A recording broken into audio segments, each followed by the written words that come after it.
Olá a todos, sou o professor Jonas Ricardo, professor de matemática da Rede Estadual de Educação do Estado do Rio de Janeiro. Hoje iremos falar um pouco sobre progressões, tipo de juros, matrizes e funções logarítmicas. Vamos lá? Progressões. Vamos abordar nessa aula dois tipos de progressões: as aritméticas, conhecidas como PA, e as geométricas, conhecidas como PG. Mas qual será a diferença entre elas?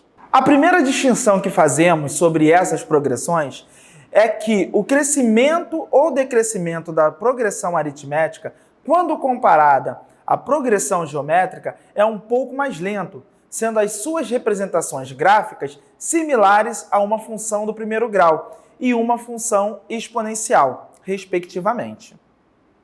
Em uma PA, obtemos o valor seguinte a partir do segundo termo, somando o anterior, que nesse caso seria o primeiro termo, com o valor fixo chamado razão. Já na PG, obtemos os valores seguintes a partir do segundo termo, multiplicando o termo anterior também por um valor constante, chamado também de razão. Ambas as progressões possuem formas de calcularmos um termo qualquer. Isso é possível por meio do termo geral da PA e o termo geral da PG. Termo geral da PA: AN igual a 1 mais N menos 1 vezes R, onde AN é o último termo, A1 é o primeiro termo, N é a quantidade de termos e R a razão. Termo geral da PG: AN é igual a 1 vezes Q elevado a N menos 1, onde AN é o último termo, A1 é o primeiro termo, N quantidade de termos e Q é a razão. Juros. Os tipos de juros, simples e composto, são juros, assim como as progressões, que se diferenciam pelo fato do seu crescimento. Enquanto os juros simples crescem de maneira ordenada, juros compostos crescem de uma forma exponencial, muito comparado ao crescimento de uma PG. Juros simples, cobrado apenas sobre o valor principal. Pequeno valor percentual acordado no ato da transação sobre o valor principal. Crescimento ordenado dos juros em progressão aritmética. Valor principal nunca muda. Juros compostos, cobrados sobre o valor principal e dos aplicados, juros sobre juros. Pequeno valor percentual acordado no ato da transação sobre o valor principal e sobre os juros sobre juros. O crescimento dos juros aumenta a um ritmo maior em progressão geométrica. O valor principal aumenta com o acréscimo dos juros. Falando um pouco de matriz, uma matriz é uma tabela disposta em linhas e colunas, onde cada elemento ou item ocupa um lugar nessa tabela. Um exemplo bem simples da utilização de uma matriz é uma tabela de notas de turmas ou uma tabela que contém os dados de um campeonato de futebol.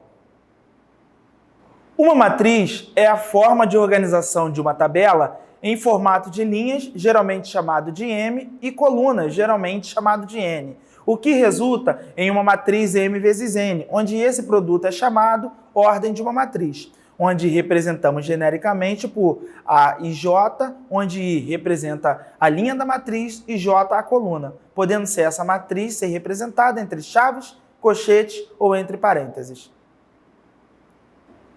Tipos de matrizes. Matriz quadrada. Matriz quadrada é aquela na qual o número de linhas é igual ao número de colunas. Pode ser denominada por matriz quadrada de ordem n, matriz quadrada n vezes n, ou n vezes n. Matriz linha e matriz coluna. A matriz linha ou matriz coluna são matrizes que possuem apenas uma linha ou apenas uma coluna. Toda matriz do tipo 1n é denominada matriz linha. Toda matriz do tipo M1 é denominada matriz coluna. Matriz transposta. A matriz transposta é aquela obtida através da permuta de linha por coluna e coluna por linha, de uma determinada matriz A do tipo M vezes N. A nova matriz obtida do tipo N vezes M é chamada matriz transposta de A e é definida como A elevado a T. Matriz identidade.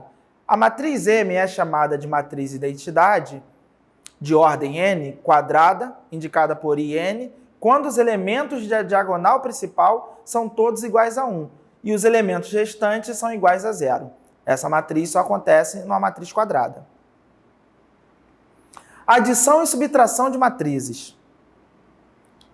Para adicionarmos ou subtrairmos duas matrizes, só é possível quando essas matrizes possuírem a mesma ordem.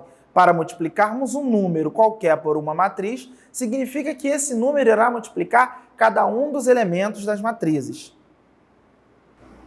Logaritmos. Os logaritmos são uma forma de calcularmos valores que onde o uso da equação exponencial não é possível ajudar, pelo fato de não conseguirmos colocar na mesma base.